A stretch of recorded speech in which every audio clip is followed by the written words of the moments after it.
परम श्रद्धेय अध्यक्ष महोदय डॉक्टर राजेंद्र जी और मंच पर आसीन सभी वरिष्ठ साहित्य मनीषी, साहित्य साधक सभी को प्रणाम करता हूँ और मंच के उस पार बैठे हुए सभी साहित्यकार, रचनाकार, कवि सभी को प्रणाम। और पहले मैं अपने श्री रामेश शर्मा जी को उनकी नवीनतम कृति मेरी कहानियाँ मेरा परिचय के लिए बधाई देता हूँ, शुभकामनाएं देता हूँ कि वे ऐसी ही रचनाएं, ऐसी कृतियाँ आगे लिखते रहें। उनका संग्रह भी और आने हैं, कविताएं तो उनकी ढेर हैं, बहुत सारी हैं। यह तो उनके पुराने कालखंड की रचनाओं का संकलन है। अब जो ब्रजभाषा में उन्होंने जो रचनाएं लिखी हैं वो तो बहुत सारी हैं, उनका तो कई संग्रह प्रकाशित हो सकते हैं, तो उनको शुभकामनाएं। और चूँकि वे केनरा बैंक से और मैं स्टेट बैंक से रिटायर्ड हूँ और हम दोनों बैंक कर्मी एक साथ साथ हैं, तो मैंने उनकी जो कविता छपी है, कविता ऐसे प्रकाशित हुई है, बैंकों में हिंदी का प्रयोग, उसका पाठन कर रहा हूँ।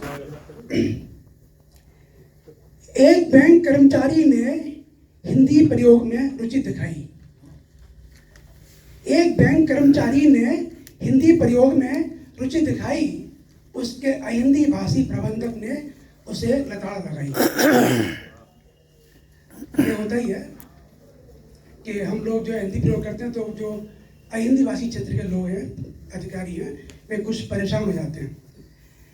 एक बैंक कर्मचारी ने हिंदी प्रयोग में रुचि दिखाई, उसके अहिंदी भाषी प्रबंधक ने उसे लताड़ लगाई। राजभाषा के प्रयोग पर इतना क्यों मरते हो?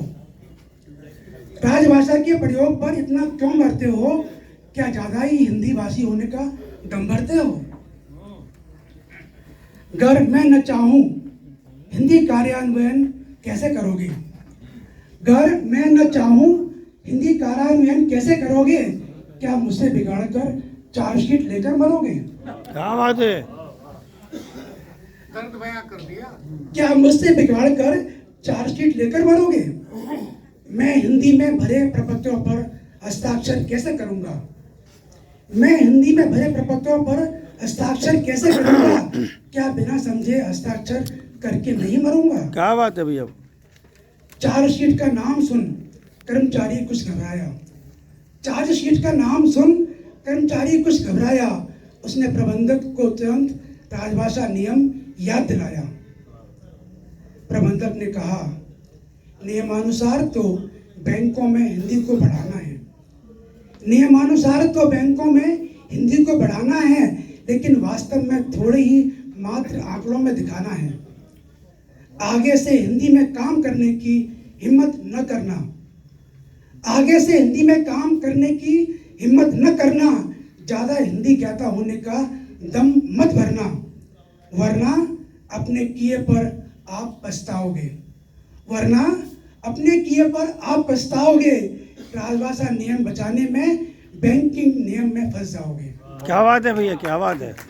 वरना अपने किए पर आप पछताओगे, राजभाषा नियम बचाने में बैंकिंग नियम में फंस जाओगे।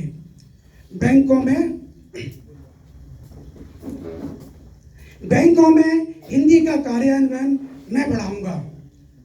बैंकों में हिंदी का कार्यान्वयन मैं बढ़ाऊंगा। शाखा को 100% आंकड़ों में दिखलाऊंगा। शाखा को 100% आंकड़ों में मैं दिखलाऊंगा। यह रचना थी और यह आंकड़ेबाजी जो है वो बहुत दिन से चलती आ रही है और हम लोग हिंदी में कितना काम करते हैं यह सब लोग जानते हैं। बहुत बहुत बधाई रामेश शर्मा जी को उनकी कृति के लिए। बहुत धन्यवाद। बहुत शानदार वाचन संजय गुप्त जी।